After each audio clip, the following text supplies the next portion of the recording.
Stock మార్కెట్లో invest చేసే ముందు మీ యొక్క స్టాక్ అడ్వైజర్తో కానీ లేదా మీ యొక్క ఓన్ రీసెర్చ్ అనాలిసిస్తో ఇన్వెస్ట్మెంట్ చేయాల్సిందిగా కోరుచున్నాను.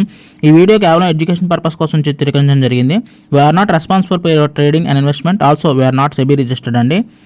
సో హాయ్ గైస్, నేను మీ ములగపాటి తెలుగు ట్రేడర్ అండి. ఈరోజు అయితే నేను సెన్సెక్స్లోను, క్రూడ్ ఆయిల్లోను అండ్ ఇంట్రాడే కూడా చేసుకున్నాను అనమాట. సో ఫస్ట్ ట్రేడ్ వచ్చి సెన్సెక్స్లో తీసుకున్నాను అనమాట. కాస్ట్ టు కాస్ట్ ఎగ్జిట్ అయిపోయింది, అంటే ప్రాపర్ మూవ్మెంట్ అవ్వట్లేదు అని చెప్పేసి నేను ఎగ్జిట్ చేశాను. 87 రూపీస్ ఫస్ట్ ట్రేడ్లో లాస్ అయిందనమాట.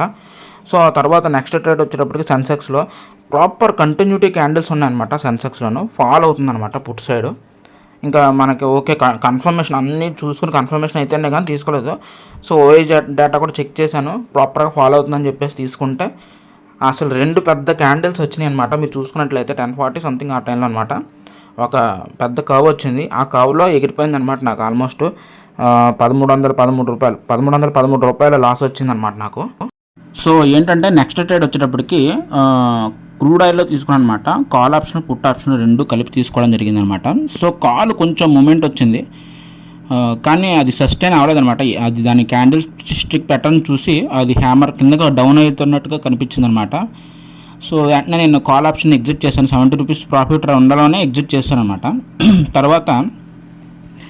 తర్వాత ఏంటంటే ఈ పుట్ ఆప్షన్ అయితే కొంచెం కిందకి వెళ్తుంది అనమాట అనుకున్నట్టుగానే. సో వెళ్తున్నప్పుడు నేను ఖాళీగా ఉండకుండా 2వ ట్యాబ్ ఓపెన్ చేసి జరోదాలను ఇంట్రాడే ట్రేడింగ్ చేశాను అనమాట. అది కూడా ఎస్బీఐ. నేను నైటే చెక్ చేసుకున్నాను అనమాట. ఎస్బీఐ ప్రాపర్ లెవెల్లో ఉందన్నమాట. అంటే 782 ఆ మధ్యలో తిరుగుతుంది ఆ టైంలోను. సో వెంటనే నేను వెయిట్ చేయకుండా ఒక 70 షేర్లు బై చేశాను అనమాట.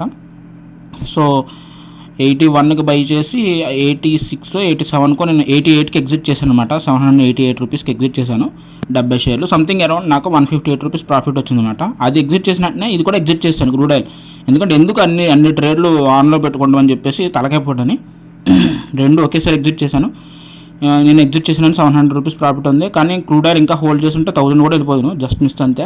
కానీ ఎనీ హ్యావ్ ఈరోజు మైనస్ వచ్చేసి 630 రూపీస్ దీంట్లో ఉంది. ఇది కొట్టకనీయాలను అసలు యాక్చువల్ 1300 ఉండాలి, కానీ నేను తగ్గించి 630 వరకు తీసుకొచ్చాను అనమాట రికవరీ. సో ఇది 158 రూపీస్ మైనస్ చేస్తే ఆల్మోస్ట్ 470 చిల్లర ఉంటుంది అనమాట. సో ఏదన్నమాట ఈరోజు డే క్లోజ్ చేశాను. మీది ఎలా ఉందో కింద కామెంట్ సెక్షన్లో చెప్పండి.